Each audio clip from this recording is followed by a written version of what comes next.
علی معاویہ کیا؟ علی معاویہ کیا؟ علی معاویہ کیا؟ علی معاویہ کیا؟ شاباش۔ اب ہم بات کریں گے کہ وہ وحی جو اللہ تعالیٰ نے اتار دی تھی اپنے پیغمبروں پر، اور پیغمبر جناب محمد صلی اللہ علیہ وسلم جو ہمارے لیے نبی بن کے آئے، جو بھی دین آتا ہے اس کے لیے کچھ چند ضروری اصول ہوتے ہیں۔ آپ کو جس طرح بتایا کہ مسجد میں آنے کا اصول یہ ہے، گھر میں جانے کا اصول یہ ہے، تو اسلام کے اندر رہنے کا، اسلام کے اندر داخل ہونے کا اصول کیا ہے؟ سب سے پہلا اصول اسلام کے اندر آنے کا، جو اسلام کی بنیادوں میں سے ہے۔ بنیاد آپ سمجھتے ہیں کہ یہ جو دیوار ہے نا، جس طرح اس دیواروں پر یہ چھت کھڑی ہے، اسی طرح کچھ اسلام کی بنیادیں ہیں۔ یہ 4 دیواریں ہیں تو 4 دیواروں پر یہ چھت کھڑی ہے، تو اسلام کی بھی کچھ بنیادیں ہیں، اسلام کی بھی کچھ دیواریں ہیں، اسلام کے لیے بھی کچھ ستون ہیں، پلر ہیں، ایک ٹیک ہے نیچے سے جس پر اسلام کیا کر رہا ہے؟ کھڑا ہے۔ اسلام کیا کر رہا ہے؟ کھڑا ہے۔ اسلام کی کتنی بنیادیں ہیں؟ اسلام کی بنیادیں کتنی ہیں؟ آپ کو یہ بتایا تھا، بولے کتنی ہیں؟ 5۔ اسلام کی کتنی بنیادیں ہیں؟ 5۔ اسلام کی کتنی بنیادیں ہیں؟ 5۔ سب سے پہلی بنیاد کیا ہے؟ کلمہ توحید۔ شاباش، ڈرا نہ کریں، کچھ بھی نہیں ہوتا، ڈرنے سے کچھ بھی نہیں ہوتا۔ جو چیز آپ کو آتی ہے آپ بتائیں، کھل کے بتائیں۔ اسلام کی پہلی بنیاد کون سی ہے؟ کلمہ توحید۔ شاباش۔ کلمہ توحید کا مطلب کیا ہے؟ آسان بھائی آئیں بتائیں، کلمہ توحید کا مطلب کیا ہے؟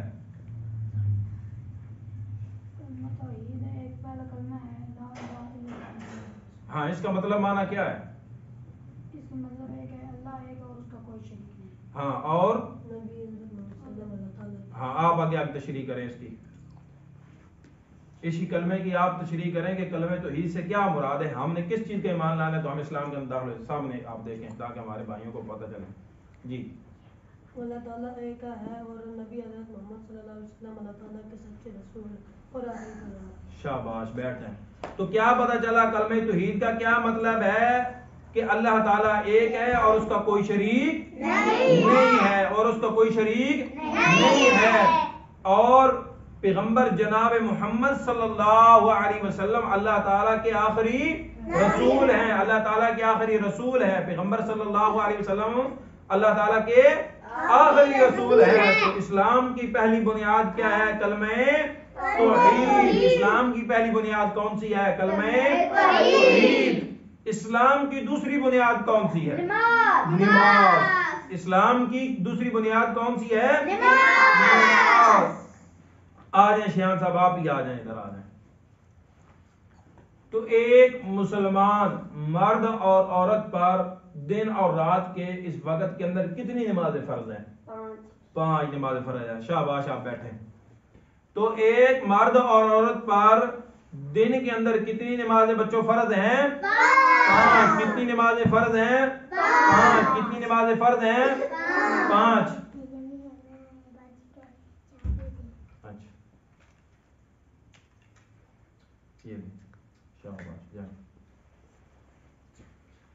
تو کتنی نمازیں فرض ہیں بچوں؟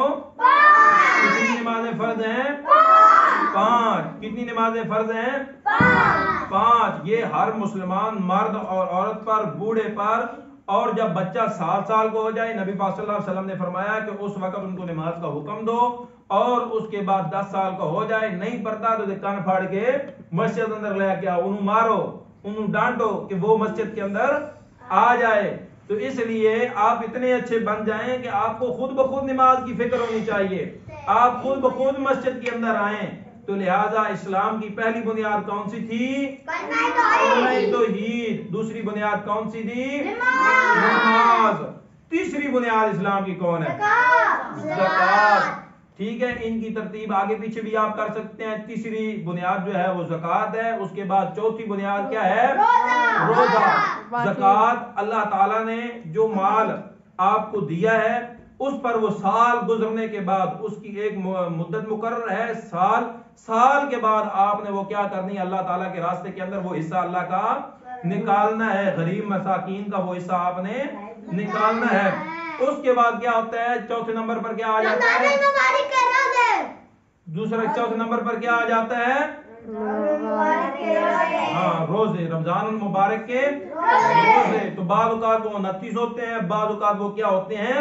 30 ہوتے ہیں تو وہ بھی ہر عقل رکھنے والے پر، ہر بالغ پر، مرد عورت پر، اگر کوئی خاص شرعی عذر نہ ہو، یعنی کہ اسلام جس کی اجازت دیتا ہے، اس کے علاوہ جو ہے ہر مسلمان مرد عورت پر وہ کیا ہے، روزے فرض ہیں۔ کچھ چیزوں کے اندر اگر آپ سفر کے اندر ہیں روزوں کو ایک بار چھوڑ سکتے ہیں، لیکن بعد کے اندر آپ نے رکھنا ہے۔ اس طرح اگر آپ بیمار ہیں تو پھر بھی آپ روزے کو اس وقت چھوڑ سکتے ہیں، بعد کے اندر آپ نے اس روزے کو رکھنا ہے۔ تو پانچویں کیا چیز ہے؟ حج۔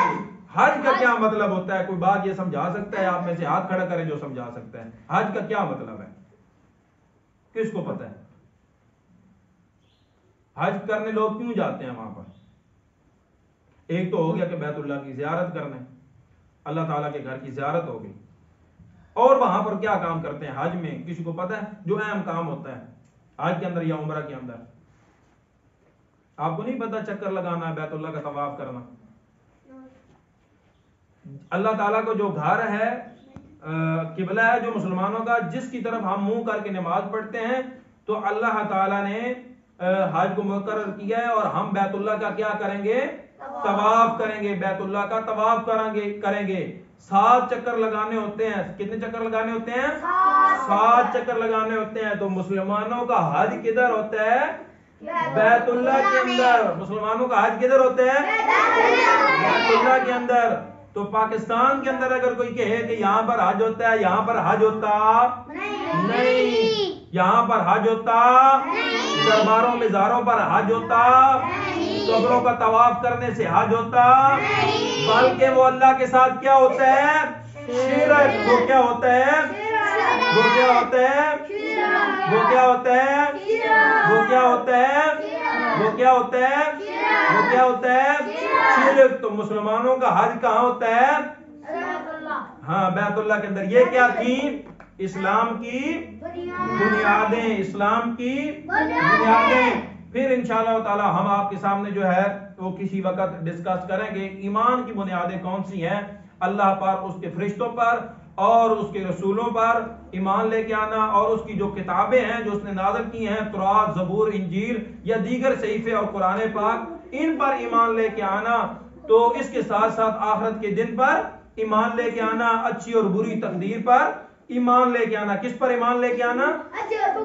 اچھی اور بری تقدیر پر ایمان لے کے آنا۔ تو ایمان کی کیا بنیادیں ہیں؟ سب سے پہلی بنیاد اللہ پر ایمان، دوسری کیا؟ اس کے فرشتوں پر ایمان، اور تیسری کیا؟ اس کے رسولوں پر ایمان، اور چوتھی کیا؟ اس کی کتابوں پر ایمان، چاہے کتاب قرآن مجید ہو یا اس سے پہلے دوسری کتابیں ہوں، ان پر ایمان لے کے آنا۔ اور اس کے بعد کیا ہے؟ اچھی اور بری تقدیر پر ایمان، اور اس کے آخر پہ کیا ہوتا ہے؟ قیامت کے دن پر، آخرت پر ایمان۔ اچھی اور بری تقدیر کا مطلب کیا ہے؟ کہ جو معاملات ہمارے ساتھ ہوئے ہیں، اگر کوئی تکلیف پہنچ گئی ہے، پریشانی پہنچ گئی ہے، اس پر کہنا انا للہ و انا الیہ راجعون، یا پھر کہنا قدر اللہ ما شاء فعل۔ جو اللہ تعالیٰ نے ہماری تقدیر کے اندر لکھا تھا وہ ہمارے ساتھ ہو گیا ہے، تو لہٰذا ہم اس پر ایمان لاتے ہیں، اس پر ہم صبر کرتے ہیں۔ اللہ رب العالمین صبر کا بدلہ ہمیں اچھا عطا کرے گا۔ اس کے ساتھ ساتھ جو ہے وہ آخرت پر ایمان ہے کہ ایک مرتبہ اللہ تعالیٰ نے آج ہمیں زندہ کیا ہوا ہے، ہم زندگی جی رہے ہیں، یہ زندگی جینے کے بعد ہم قبر کے اندر چلے جائیں گے، وہاں پر بھی ایک ہمارا حساب و کتاب ہوگا، جس کے بارے میں رسول اللہ صلی اللہ علیہ وسلم سے سوال کیا گیا تھا۔ حضرت عائشہ صدیقہ رضی اللہ تعالیٰ عنہ نے پوچھا تھا کہ اللہ کے نبی صلی اللہ علیہ وسلم آپ بتائیے قبر کے عذاب کے بارے میں، تو آپ صلی اللہ علیہ وسلم نے فرمایا نعم عذاب القبر حق، قبر کا عذاب جو ہے وہ حق ہوتا ہے، یعنی قبر کے اندر بھی بندے کو عذاب ہوتا ہے، سوال و جواب ہوتے ہیں۔ اگر تو بندہ نیک ہوتا ہے، نماز پڑھنے والا ہوتا ہے، اللہ اور اس کے رسول کے ماننے والا ہوتا ہے، تو پھر کیا ہوتا ہے؟ پھر اس کے لیے جنت کی کھڑکیاں جو ہیں وہ کھول دی جاتی ہیں۔ اگر تو وہ بندہ برا ہو، اللہ رب العالمین تمام سب کو، ہم کو برائیوں سے بچائے۔ اگر تو وہ بندہ برا ہے تو پھر جو قبر ہوتی ہے وہ جکڑ دیتی ہے بندے کو، کیا کرتی ہے؟ جکڑ دیتی ہے۔ یہ جو پسلیاں ہیں یہ انسان کے آپس کے اندر ایسے مل جاتی ہیں۔ قبر کا عذاب جو ہوتا ہے وہ بڑا سخت عذاب ہوتا ہے۔ نبی پاک صلی اللہ علیہ وسلم نے فرمایا تھا کہ اگر یہ مردے جو ہیں یہ باہر آ کے یا ان کی چیخیں ہمیں اللہ ایک بار سنائی دے دیں تو ہم اپنے مردوں کو قبر کے اندر دفن کرنا ہی چھوڑ دیں، اتنا سخت عذاب ہوتا ہے۔ تو اس لیے نبی پاک صلی اللہ علیہ وسلم جو ہے وہ نماز کے اندر بھی دعا مانگا کرتے تھے، اللہم انی اعوذ بک من عذاب القبر واعوذ بک من عذاب جہنم۔ نبی پاک صلی اللہ علیہ وسلم جہنم سے اور اس کے بعد جو ہے قبر سے پناہ دعا، اس کے عذاب سے پناہ کی دعا مانگا کرتے تھے، تو پھر ہمیں بھی یہ کیا کرنا چاہیے؟ دعا مانگنی چاہیے، ہمیں بھی کیا کرنا چاہیے؟ ان دعاؤں کو مانگنا چاہیے۔ اس کے بعد یہ ہم جو زندگی جی رہے ہیں، ہم مر جائیں گے، قبر کے اندر چلے جائیں گے، پھر اللہ رب العالمین میدان معاشر کو قائم کرے گا، وہاں پر ساری دنیا جمع ہوگی، جتنی بھی دنیا ہے وہ ساری دنیا جمع ہوگی، وہاں پر اللہ رب العالمین جو ہے وہ حساب و کتاب جو ہے وہ لیں گے دنیا کے تمام لوگوں سے۔ جو ہوں گے برے لوگ، ان کے جو ہے وہ بائیں ہاتھ کے اندر نام اعمال پکڑایا جائے گا، پورا رجسٹر، جو بات ہم کرتے ہیں نا، ادھر فرشتے بیٹھے ہوتے ہیں، وہ ہر بات کو لکھ رہے ہوتے ہیں۔ تو اس لیے خیال کے ساتھ جو بھی کام کرنا ہوتا ہے وہ ہم نے خیال کے ساتھ کرنا ہے کہ کہیں یہ جو کام کر رہے ہیں اس میں اللہ کی کوئی نافرمانی تو نہیں ہے، کہ اگر نافرمانی ہوگی فرشتوں نے تو فوراً اس کو لکھ لینا ہے، فرشتوں نے اس کو فوراً نوٹ فرما لینا ہے۔ اب جو بات فرشتوں نے لکھ لی وہ کدھر کھلے گی؟ قیامت والے دن۔ وہ کدھر کھلے گی؟ قیامت والے دن۔ اگر کوئی ہماری برائی قیامت والے دن کھل گئی اور اللہ تعالیٰ نے پوچھ لیا تو ہم کیا جواب دیں گے؟ ہم تو کوئی جواب نہیں دے سکتے۔ استاد بلا لے یا ابو بلا لے تو ابو پوچھ لے کہ یہ کام بیٹا کیوں کیا ہے، تو ہم کیا ہوتے ہیں؟ پریشان ہو جاتے ہیں، کوئی ہم سے جواب نہیں بنتا۔ تو اگر اللہ ہم کو بلا لے اور اللہ ہم سے پوچھ لے کہ بتا کدھر اپنا بچپن گزارا تھا، کدھر اپنی جوانی گزاری تھی، کدھر اپنی زندگی گزاری تھی، برائیوں کے اندر گزاری تھی، تو ہمارے لیے پھر بڑی پریشانی بن جائے گی۔ کیا بن جائے گی؟ پریشانی بن جائے گی۔ تو پھر ان پریشانیوں سے بھائیوں بچنے کے لیے ہمیں کیا کرنا چاہیے؟ اللہ تعالیٰ کی عبادت کرنی چاہیے اور اچھے اچھے کام کرنے چاہیے، اچھے اچھے کام کرنے چاہیے۔ کسی اپنے بھائی کو تکلیف نہیں پہنچانی چاہیے، اپنے بھائیوں کے ساتھ پیار محبت اور سلوک کے ساتھ رہنا چاہیے، اپنے بھائیوں کے ساتھ تعاون کرنا چاہیے، کسی کے ساتھ لڑائی نہیں کرنا چاہیے۔ اگر کوئی لڑائی کرتا ہے اس کو یہ کہہ دینا چاہیے کہ میں نے میرے بھائی کو اللہ کے لیے معاف کر دیا ہے، تو لہٰذا ایک دوسرے کو معاف کرنا سیکھو، معاف کرنا سیکھو۔ جو دوسروں کو معاف کرتے ہیں اللہ تعالیٰ اسے معاف کر دیتے ہیں۔ تو اس لیے ہمیں گناہوں سے بچنا چاہیے۔ پھر قیامت کے دن ہوگا، جو اچھے لوگ ہوں گے ان کا نام اعمال جو ہے وہ اللہ رب العالمین ان کے دائیں ہاتھ کے اندر، سیدھے ہاتھ کے اندر پکڑائیں گے، اللہ تعالیٰ حساب و کتاب لیں گے، برے لوگوں کو اللہ تعالیٰ جہنم کے اندر بھیج دیں گے، اور اچھے لوگ جو ہوں گے ان کو اللہ رب العالمین جو ہے وہ جنت کے اندر بھیج دیں گے۔ تو اس لیے کس چیز پر ایمان کی جو شرطیں ہیں، اس ایمان کے لیے جو اہم چیزیں ہیں، وہ سب سے پہلے کیا ہے؟ اللہ پر ایمان۔ کیا ہے؟ اللہ پر ایمان۔ دوسرا فرشتوں پر ایمان۔ تیسرا رسولوں پر ایمان۔ چوتھا جو ہے اس اللہ رب العالمین نے جو کتابیں بھیجی ہیں اس پر ایمان، اور اس کے بعد پانچواں اچھی بری تقدیر پر ایمان، اور چھٹا کیا ہے؟ آخرت کے دن پر ایمان۔ چھٹا کیا ہے؟ آخرت کے دن پر ایمان۔ جی بچے، ہاں وہ رسولوں پر جب ایمان ہم لے کے آئے نا، وہ ختم نبوت کے اندر ہی شامل ہو جاتی ہے بات۔ ٹھیک ہے، اس کے بعد کسی بچے کا کوئی سوال ہے وہ کرے؟ نہیں ہے سوال کوئی؟ تھک گئے ہو؟ ہاں جی بچے کریں۔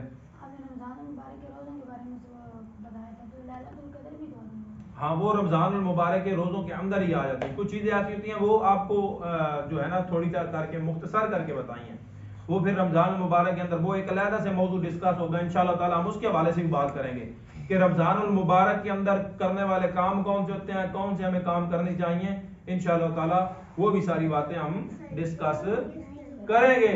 تو اب جو ہے آخری بار ہم کچھ نعرے لگواتے ہیں جس کے ساتھ جو ہے وہ آپ کو مزید شوق بڑھ جاتا ہے، مجھے پتا ہے آپ ان نعروں پر بڑا خوش ہوتے ہیں۔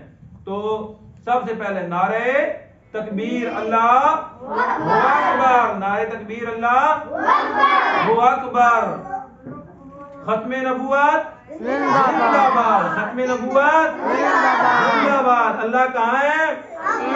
اپنے عرش پر۔ اور ہمارے نبی کون ہیں؟ صلی اللہ علیہ وسلم۔ آخری نبی کون ہے؟ آپ کے بعد کوئی نبی نہیں آئے گا، اور آپ کے بعد جو یہ کہ میں نبی ہوں وہ کیا ہوگا؟ کیا ہوگا؟ وہ کیا ہوگا؟ کیا ہوگا؟ وہ کیا ہوگا؟ مسلمانوں کے پہلے خلیفہ کون؟ ابو بکر۔ مسلمانوں کے دوسرے خلیفہ کون؟ مسلمانوں کے تیسرے خلیفہ کون؟ مسلمانوں کے چوتھے خلیفہ کون؟ شاباش۔ علی معاویہ کیا؟ علی معاویہ کیا؟ علی معاویہ کیا؟ علی معاویہ کیا؟ شاباش۔